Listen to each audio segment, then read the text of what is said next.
الحمد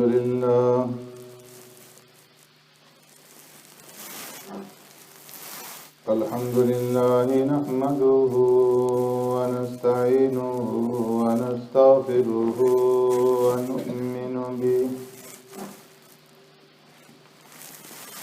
ونؤمن به ونتوكل عليه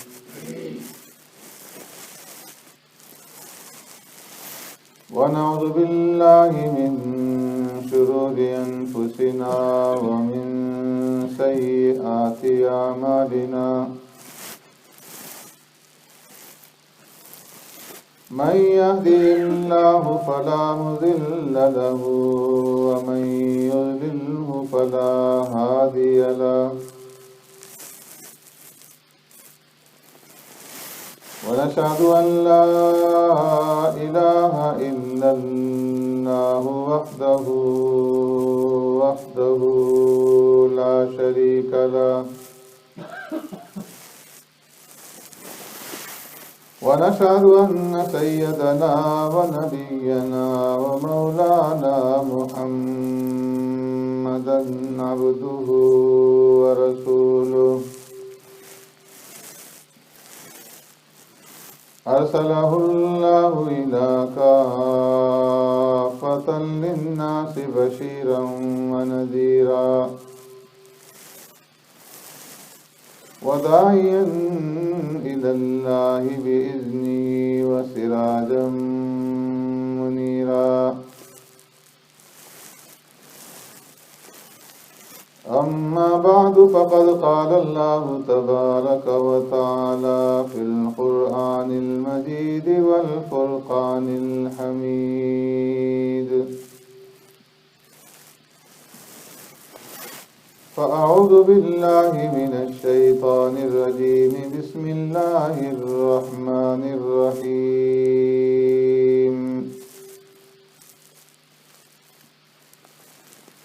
والذين لا يدعون مع الله إلها آخر ولا يقتلون النفس التي حرم الله إلا بالحق ولا يزنون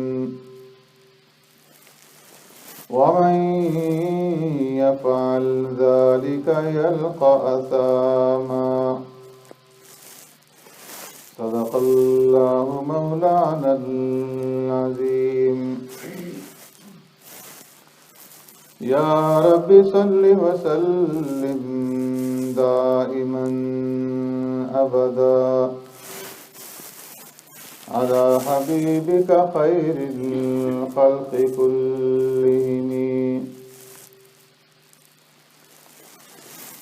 والحبيب الذي ترجى شفاعته بكل هول من الأهوال مقتحم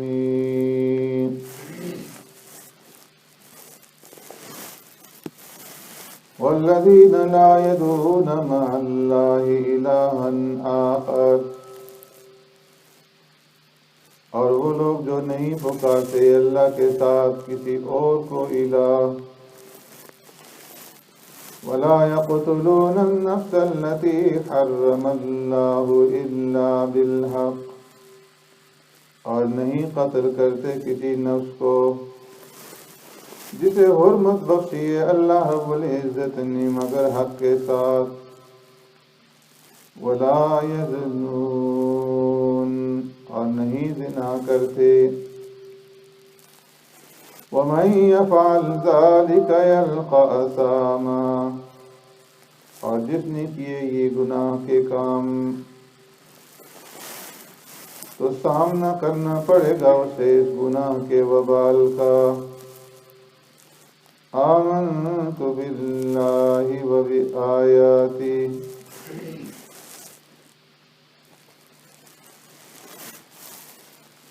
میرے محترم دوستوں بزرگوں بھائیوں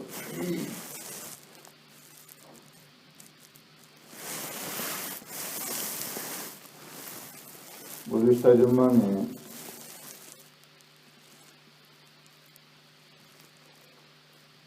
اس آیت کریمہ کی روشنی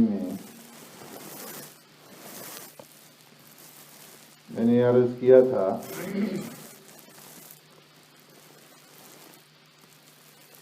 کہ انسان کے اوپر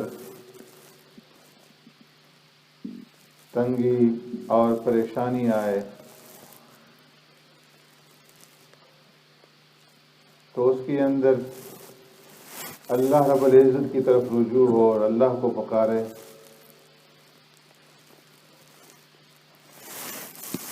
اور یہی سبق ہے جو تمام انبیاء علیہ الصلوۃ والسلام نے دیا کہ جس طرح اللہ رب العزت ذات میں وحدہ لا شریک ہیں،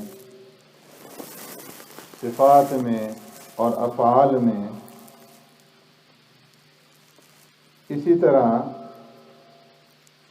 عبادت کے اندر بھی وہ وحدہ لا شریک ہیں۔ تو اس لیے صرف اسی سے مدد مانگی جائے اور اسی کو پکارا جائے، اور تمام انبیاء علیہ الصلوۃ والسلام نے اپنی مشکلات کے اندر صرف اسی کو پکارا، وہی مشکلات کو دور کرنے والا اور وہی نفع دینے والا، نقصان سے بچانے والا۔ اس لیے بیماریوں کے اندر بھی اسے پکارو، اولاد کے لیے بھی اسے پکارو، جس طرح زکریا علیہ السلام نے، ابراہیم علیہ السلام نے اولاد کے لیے اسے پکارا، اور آگ کے اندر بھی اسے مدد کے لیے پکارا۔ ایوب علیہ السلام نے اپنی اس بیماری کے اندر صرف اسے پکارا۔ اسی طرح حضرت یوسف علیہ السلام ہیں، ان کے اوپر بھی مصائب آئے، پریشانی آئیں،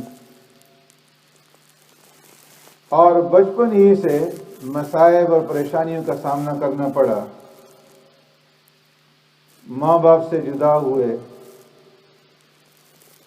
اور بھائیوں کے ہاتھوں کنویں کے اندر ڈالے گئے۔ تو اس کنویں کی گہرائی کے اندر یوسف علیہ السلام نے کسے پکارا؟ یوسف فی قعر البئر حین ناداہ قال لا الہ الا۔ کہ یوسف علیہ السلام نے کنویں کی اس گہرائی کے اندر جب پکارا تو اللہ رب العزت کو پکارا۔ یوسف علیہ السلام کو کنویں سے نکالا گیا، چند کھوٹے سکوں کے عوض بھائیوں نے فروخت کیا، مصر کے بازار میں نیلام ہوئے، جوانی کو پہنچے، پھر آزمائش کا اور مصائب کا سامنا کرنا پڑا۔ تو یوسف علیہ السلام نے اللہ رب العزت سے درخواست کی، قال رب السجن احب الی مما یدعوننی الیک وَإِلَّا تَصْرِفْ عَنِّي كَيْدَهُنَّ أَصْبُ إِلَيْهِنَّ وَأَكُن مِّنَ الْجَاهِلِينَ۔ جب مصر کی عورتوں نے یوسف علیہ السلام کو گناہ کی طرف دعوت دی اور ڈرایا دھمکایا کہ اگر تم نے ہماری بات نہ مانی تو تمہیں جیل کے اندر ڈال دیا جائے گا، وَلَيَكُونَ مِنَ الصَّاغِرِينَ، تمہیں بے عزت کر دیا جائے گا۔ تو یوسف علیہ السلام نے رب کو پکارا، قال رب السجن احب الی مما یدعوننی الیہ، اے میرے رب مجھے جیل زیادہ محبوب ہے اس گناہ کے مقابلے میں جس کی طرف مجھے دعوت دی جا رہی ہے۔ وَإِلَّا تَصْرِفْ عَنِّي كَيْدَهُنَّ أَصْبُ إِلَيْهِنَّ وَأَكُن مِّنَ الْجَاهِلِينَ، اے اللہ اگر آپ نے ان کے اس مکر کو، ان کے اس فریب کو مجھ سے دفع نہ کیا، دور نہ کیا، تو میں اس کی طرف کہیں مائل نہ ہو جاؤں اور جاہل اور غافلوں میں سے نہ بن جاؤں۔ فَاسْتَجَابَ لَهُ رَبُّهُ فَصَرَفَ عَنْهُ كَيْدَهُنَّ إِنَّهُ هُوَ السَّمِيعُ الْعَلِيمُ۔ فرمایا اس کے رب نے اس کی پکار کو سنا، ان کے قید اور ان کے مکر اور ان کے فریب سے یوسف علیہ السلام کو بچایا۔ اور پھر وہ وقت یوسف علیہ السلام کے اوپر آیا کہ اللہ رب العزت نے مصر کی سلطنت انہیں عطا فرمائی۔ یعقوب علیہ السلام نے 40 سال بیٹے سے جدا رہے،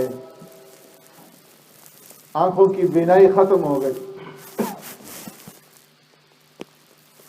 لیکن اس تمام حالت سے گزرنے کے باوجود پھر بھی فرماتے انما اشکو بثی وحزنی الی اللہ، کہ میں اپنے رنج کی، اپنے غم کی شکایت کس سے کرتا ہوں؟ صرف اللہ سے کرتا ہوں۔ وَأَعْلَمُ مِنَ اللَّهِ مَا لَا تَعْلَمُونَ يَا بَنِي اذْهَبُوا فَتَحَسَّسُوا مِن يُوسُفَ وَأَخِيهِ وَلَا تَيْأَسُوا مِن رَّوْحِ اللَّهِ إِنَّهُ لَا يَيْأَسُ مِن رَّوْحِ اللَّهِ إِلَّا الْقَوْمُ الْكَافِرُونَ۔ اے بیٹے جاؤ، جا کر کے یوسف علیہ السلام کو اور اس کے بھائی کو تلاش کرو اور اللہ کی رحمت سے مایوس مت ہو۔ کافر لوگ ہی اللہ کی رحمت سے مایوس ہوتے ہیں، مومن کا یہ کام نہیں ہے کہ وہ اللہ کی رحمت سے مایوس۔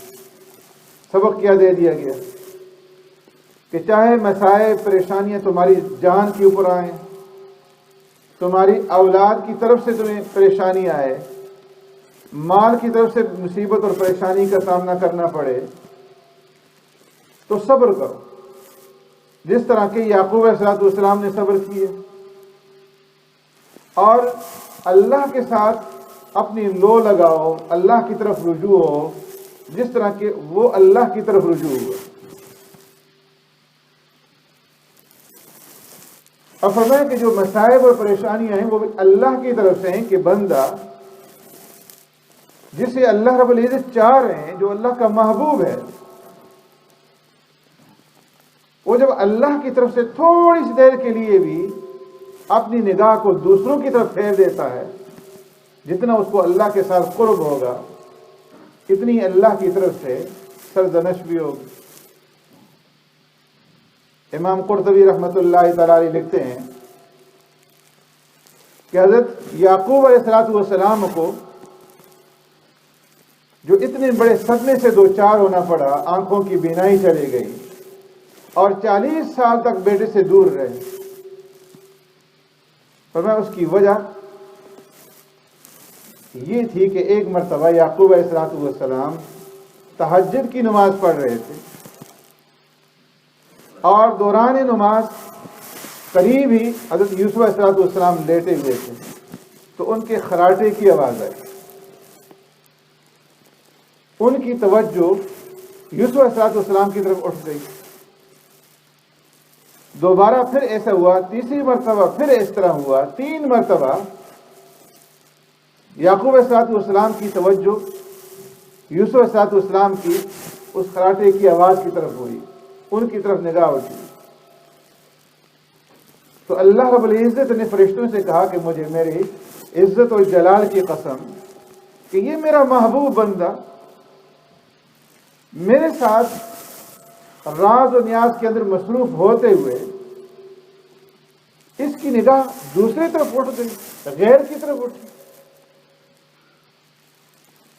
تو میں اس کو اس کی نگاہ سے محروم کروں گا، اور جس کی طرف اس کی نگاہ اٹھی ہے اس کو اس سے جدا کر دوں۔ تو اس لیے فرمایا کہ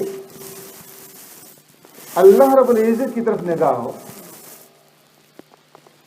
اور اللہ کے ساتھ کسی کو شریک اور ساجی نہ ٹھہرایا جائے۔ یونس علیہ السلام ہے، اللہ رب العزت نے عراق کے اندر موصل کے قریب نینوا بستی کی طرف مبعوث فرمایا۔ 1,00,000 کی آبادی تھی، نبی بن کر کے آئے، لوگوں کو اللہ کی طرف دعوت دیتے رہے، پکارتے رہے، نہیں مانا۔ اللہ کی طرف سے حکم ہوا کہ انہیں یہ خبر دے دو کہ 3 دن کے اندر اندر ان کے اوپر عذاب آئے گا۔ یونس علیہ السلام نے قوم کو بتا دیا کہ تمہارے ایمان نہ لانے کی وجہ سے اب 3 دنوں کے اندر اندر اللہ کی طرف سے تمہارے اوپر عذاب آئے گا۔ لوگ جمع ہوئے، مشورہ کیا کہ یونس علیہ السلام نے یہ جو ہمیں عذاب کی دھمکی دی ہے اس کے اندر کتنی صداقت ہے۔ تو مشورے میں یہ بات سامنے آئی کہ کبھی بھی پوری زندگی کے اندر یونس علیہ السلام نے جھوٹ نہیں بولا اور غلط بیانی نہیں کی، اس لیے ان کی اس دھمکی کو معمولی نہ سمجھا جائے اور یہ دیکھا جائے کہ اگر رات کے وقت یونس علیہ السلام بستی میں موجود رہے تب تو امن رہے گا اور کچھ بھی نہیں ہوگا، لیکن اگر یونس علیہ السلام رات کو بستی سے نکل گئے تو پھر اللہ کے عذاب سے ہمیں کوئی نہیں بچا سکتا۔ رات کے وقت یونس علیہ السلام اللہ کے حکم سے بستی سے باہر نکل گئے اور دور جا کر کے ایک مقام پر عذاب کا انتظار کرنے لگے۔ ادھر جب صبح ہوئی تو اللہ کے عذاب کے آثار ظاہر ہونے لگے، سیاہ بادل اٹھا آسمان سے اور سیاہ ترین دھواں جو ہے وہ زمین کی طرف بڑھنے لگا۔ لوگوں کو احساس ہوا، یونس علیہ السلام کو تلاش کیا، نہیں ملے۔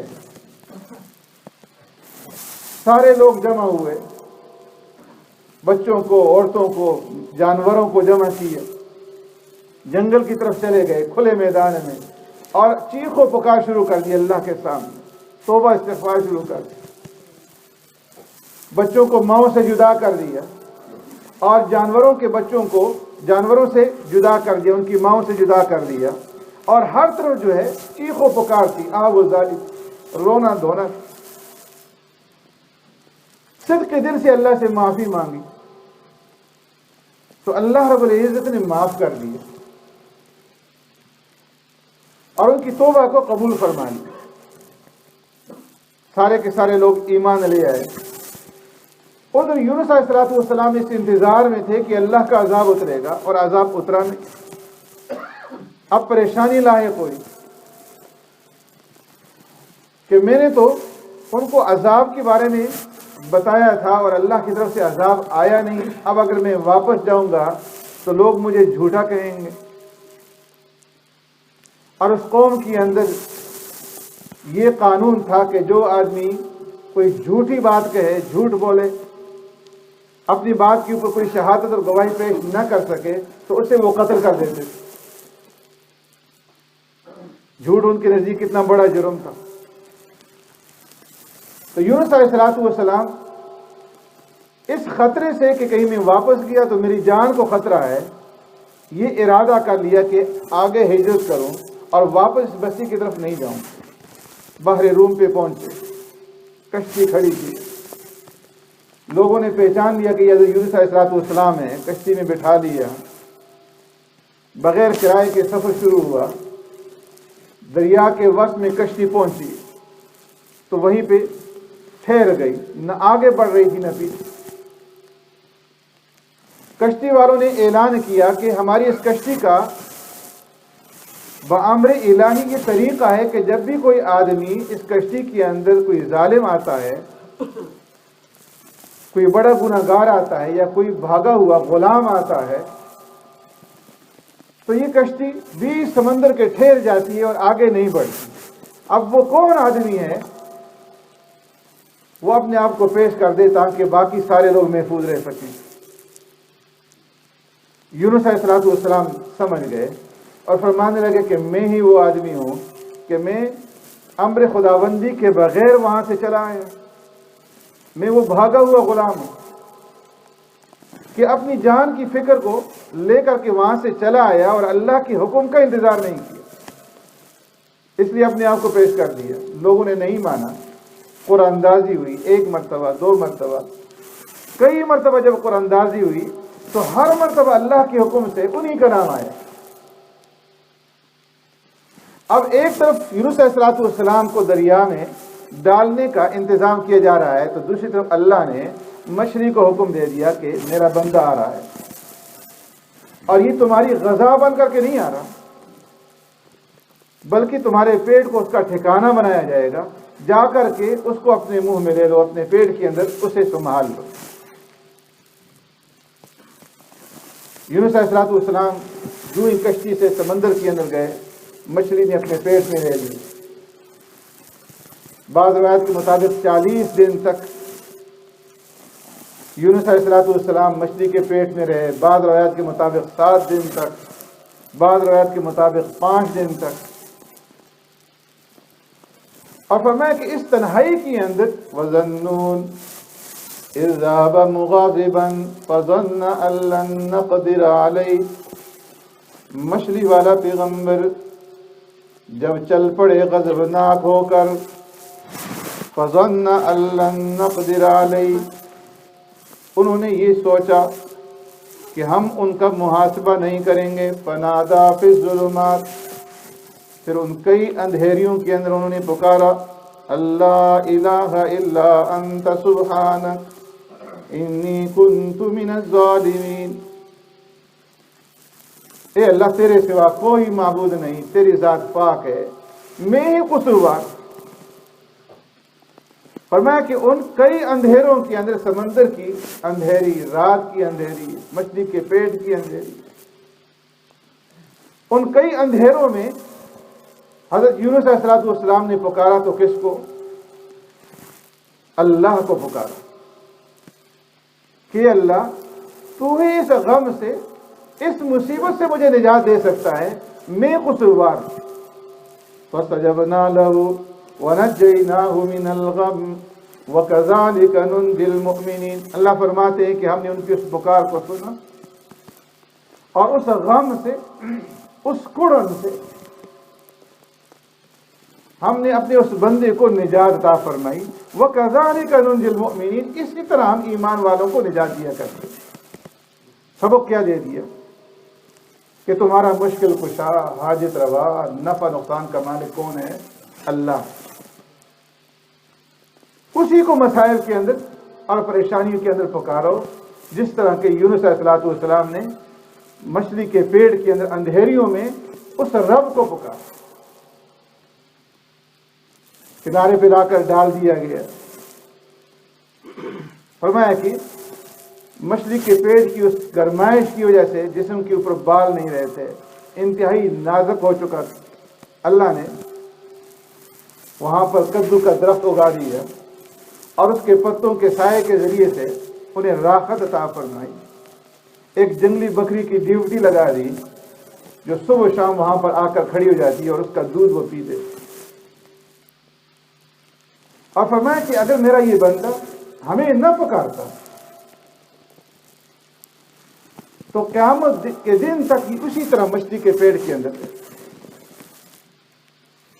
تو اس لیے فرمایا کہ جتنے بھی انبیاء علیہ السلام آئے، سب نے مصائب میں، پریشانیوں میں، تکالیف میں کس کو پکارا؟ صرف اللہ. جو مشکل کشا ہے، جو حاجت روا ہے، جو نفع نقصان کا مالک ہے، جو ذات کے اندر بھی تنہا اور اکیلا ہے، صفات کے اندر بھی اور افعال کے اندر. جب انبیاء علیہ السلام کی مشکل کے اندر انہوں نے کسی اور کو نہیں پکارا، تو پھر جو اللہ کی مخلوق ہے، جو اللہ کے بندے ہیں، ان کو کس طرح تم جو ہے مصائب اور مشکلات کے اندر پکارو اور وہ تمہاری مشکلوں کو دور کر دیں گے؟ جبکہ تمام انبیاء علیہ السلام کے جو سردار ہیں، خاتم الانبیاء ہیں، جناب محمد الرسول اللہ صلی اللہ علیہ وسلم، انہیں بھی اللہ رب العزت جی فرما رہے ہیں کہ میرے محبوب صلی اللہ علیہ وسلم، آپ ان لوگوں کو یہ بتا دیجئے کہ نہ تو میں تمہیں کوئی نفع پہنچا سکتا ہوں نہ تمہیں کوئی نقصان پہنچا سکتا ہوں، اور تمہیں کیا میں اپنے نفع اور نقصان کا بھی مالک نہیں ہوں۔ لا املک لکم ضرا ولا نفع۔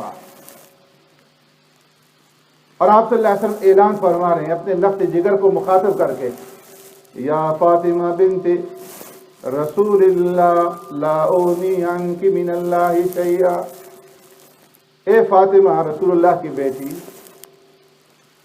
کل قیامت کے دن اللہ کی پکڑ سے، اللہ کے عذاب سے میں تمہیں نہیں بچا سکتی۔ اللہ کی پکڑ اس کے عذاب سے بچنا ہے تو خود تمہیں اعمال کرنے ہوں گے۔ اس لیے فرمایا کہ اللہ ہی مشکل کشا ہے، اللہ ہی حاجت روا ہے، اور اللہ ہی نفع نقصان کا مالک ہے۔ جس طرح انبیاء نے مسائل اور مشکلات کے اندر اللہ کو پکارا اور اللہ نے ان کی داد رسی کی، اسی طرح وہ عباد الرحمن جو رحمان کے بندے ہیں، لا تدعوا مع اللہ الہا آخر، وہ بھی مشکلات کے اندر اللہ کے سوا کسی اور کو نہیں پکارتے۔ نہ یا علی مدد، علی کو مشکل کشا اور حاجت روا مانتے ہیں رحمان کے بندے، نہ وہ رسول کو مدد کے لیے پکارتے ہیں، اور نہ وہ غوث الاعظم دستگیر کے نعرے لگاتے ہیں، بلکہ ان کے اوپر جب پریشانی آتی ہے، مصیبت آتی ہے، تو وہ انبیاء کے اس راستے کو اختیار کر کے صرف اللہ کو مدد کے لیے پکارتے ہیں۔ اللہ رب العزت ہمیں عمل کرنے کی توفیق عطا فرمائے۔